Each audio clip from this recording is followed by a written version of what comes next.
हमको धन्नू अपन पिया रहा था और 2 अंगूर डाला हमारी चड्डी में, गंदी गंदी वीडियो बना रहा था और वीडियो दिखा रहा था। पुलिस ले गई थी आपको?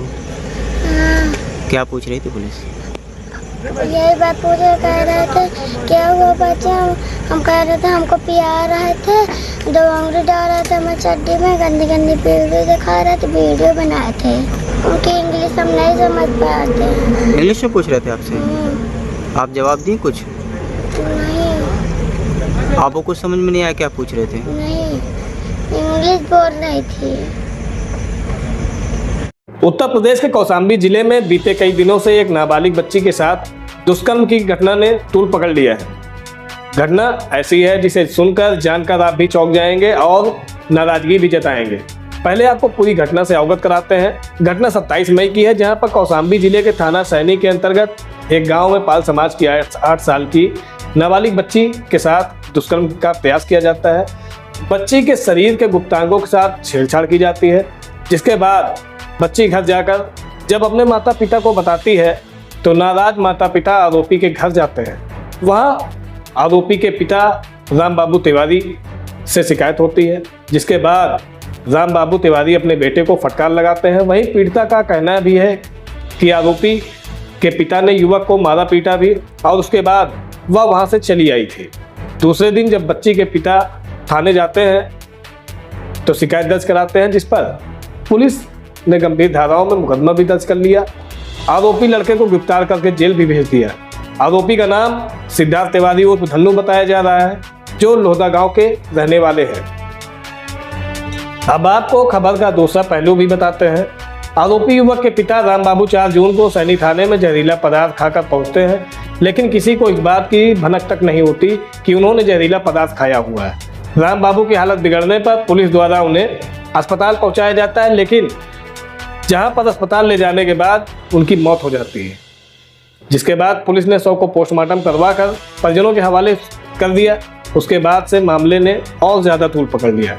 परिजनों को शव मिलने के बाद गुस्साए परिजनों ने शव को कानपुर प्रयागराज नेशनल हाईवे पर रखकर भारी हंगामा शुरू कर दिया है। मौके पर पहुंची पुलिस ने समझाया बुझाया, लेकिन किसी भी तरीके की बात सुनने को कोई राजी ना हुआ। धीरे धीरे 1.5 घंटे बीत गए, जाम बढ़ता गया और पुलिस के द्वारा काफ़ी समझाने बुझाने का प्रयास भी किया गया, लेकिन जिसकी वजह से दोनों तरफ नेशनल हाईवे पर भारी जाम लग गया और इसी बीच 4 से 5 एम्बुलेंस भी जाम में फंस गई और कई एम्बुलेंस में तो गंभीर रूप से बीमार मरीज भी थे और उनकी भी जिंदगी खतरे में आ गई। पुलिस के द्वारा काफ़ी समझाने का प्रयास किया गया, लेकिन कुछ लोग अधिक आक्रोशित हो गए और उन्होंने लाठी डंडा व ईंट पत्थर से पुलिस पर हमला बोल दिया, जिसके बाद वहां पर अफरा तफरी का माहौल बन गया। मौके पर अपर पुलिस अधीक्षक कौशाम्बी पहुंचे और काफ़ी मान मनव्वल हुई और काफ़ी समझाने के बाद किसी तरह नेशनल हाईवे के जाम को बहाल कराया गया था। इसके बाद पुलिस ने कई लोगों के ऊपर मुकदमा भी दर्ज कर लिया है। अब यहीं से मामले ने राजनीतिक मोड़ ले लिया है। इस मामले में कई राजनीतिक दल आ गए हैं, समाज के कई नेता और कई संगठन इस मामले में कूद गए हैं। कई नेताओं ने इस पर सोशल मीडिया के माध्यम से अपनी प्रतिक्रिया भी दी है।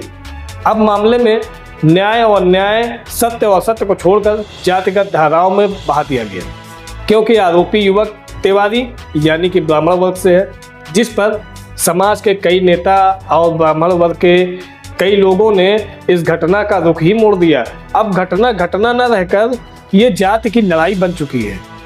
अब ऐसे में सवाल उठता है कि जो बच्ची है, पीड़िता है, उसकी बात करने के बजाय, उसको इंसाफ दिलाने के बजाय, उसको सहानुभूति देने के बजाय, उसकी बात करने के बजाय घटना को जातिगत बना दिया जाता है। वहीं बच्ची ने बताया कि कुछ ऐसे प्रश्न भी पूछे गए हैं जो अंग्रेजी में थे और ऐसे शब्द भी थे जो अंग्रेजी में थे। अब ऐसे में 8 साल की मासूम बच्ची जिसे सही से हिंदी तक नहीं आती, उससे अंग्रेजी में सवाल पूछना कहाँ तक उचित है। हमको धन्नू अपन पिया रहा था और 2 अंगूर डाला हमारी चड्डी में, गंदी गंदी वीडियो बना रहा था और वीडियो दिखा रहा था। किससे बताया था आपने? पहले मम्मी बता दी, पापा से। पुलिस ले गई थी आपको? हाँ। क्या पूछ रही थी पुलिस? यही बात पूछे, कह रहे थे क्या हुआ बच्चा, हम कह रहे थे हमको पिया रहे थे, 2 उंगली डाल रहे थे मैं चड्डी में, गंदी गंदी वीडियो दिखा रहे थे, वीडियो बनाए थे। कोर्ट में भी ले गए थे आपको? क्या पूछ रहे थे वहाँ? उनकी इंग्लिश हम नहीं समझ पाते। इंग्लिश में पूछ रहे थे आपसे? आप जवाब दिए कुछ? नहीं। आपको कुछ समझ में नहीं आया क्या पूछ रहे थे? नहीं, इंग्लिश बोल रही थी। क्या हुआ है आपके बच्चे के साथ? मेरे बच्चे के साथ बहुत घटना हुई थी, बहुत बुरा हुआ है। रामायण सुनने गई थी वहाँ पंडित के घर में, वहाँ से लौटी, पकड़ लिया धन्नू ने, भट्टा की तरफ ले गया, उसके साथ बहुत दुर्घटना किया। चड्डी हमें हाथ डाला, उसके मुँह में भर के पिलाया, वीडियो बनाया, पिक्चर भी दिखाया। फिर हमने उड़ान लेके गए उड़ान देने, तो बाप उड़ान भी नहीं लेता रहा। बाप बुलाया, फिर हमको बुलाओ अपने बेटुआ का, तो बुलाएं कहा धन्नू ये बात सही है। तो महतारी उनकी बोलने लगी कि चल भैया चुप रहो, ऐसे है खोहा नहीं उड़ाना, मैं समझ लूँगी। मैं उसके बाद फिर चली आऊँ अपने आदमी को बुला लेके, फिर चप्पल से अपने बेटुआ को मारे नहीं। फिर घर चले आवा, हम कहो चलो घर में बैठे, सुबह देखा चाहे। फिर इसके पापा भी नहीं माने, फिर शाम के चले गए थाना चौकी, पथरावा चौकी लगती है, वहाँ गए लिखाए आए। फिर 11 बजे रात के धन्नू को ले गई, फिर सुबह पुलिस आई, फिर इसके पापा थाना गए, सैनी थाना। फिर उसके बाद बियान भी उसके पापा जहर खा लिया अपने से, आरोप लगा दिया इसके पापा को, प्रधान जी को, कि हमको जहर खवा दिया। लेकिन उसका बेटा उसके साथ भी रहता है, तब भी कह रहा है कि जहर खवा के हमरे पिता को मार डाला। लेकिन हमारे आदमी इतने निर्दोष हैं कि ईटा गारा करके पेट 3-3 बच्चे को पालते हैं। हम न हमारे घर रहने के लिए न खाने का कुछ व्यवस्था, गली गली भागते हैं, गांव में जाते हैं तो कहते हैं गांव में आएंगे तो गोली मार देंगे, रहने नहीं देंगे, तो हम कहाँ भाग के जाए। गरीब आदमी, इतनी तबीयत भी खराब है, समस्या भी बेकार है। इंसाफ ना मिलेगा तो क्या करेंगे आप? हाँ, इंसाफ ना मिलेगा तो क्या करेंगे? इंसाफ नहीं मिलेगा तो अपने बच्चे को लेके जान दो देंगे। एक अफवाह और फैल रही है कि आपने बयान बदल दिया, पीछे हट रही हैं। नहीं, हम पीछे तो नहीं हट रहे ना, हम बयान नहीं बदला है। दूसरी औरत खड़ी है, उसको बोल रही थी, लेकिन हम बयान नहीं बदला है। अगर इंसाफ ना मिलेगा तो आप क्या करेंगे? इंसाफ नहीं मिलेगा तो हम फांसी लगा के मर जाएंगे अपने तीनों बच्चे के लेके, और क्या करेंगे। आपको लगता है इंसाफ मिलेगा? हाँ, मिले क्यों नहीं। अब पूरा परिवार इंसाफ के लिए दर दर ठोकरे खा रहा है। क्या अब मासूम बिटिया को इंसाफ मिलने से पहले अपनी जाति बतानी पड़ेगी? क्या मासूम की चीखें कमजोर थी या आरोपी की जाति ज्यादा ताकतवर?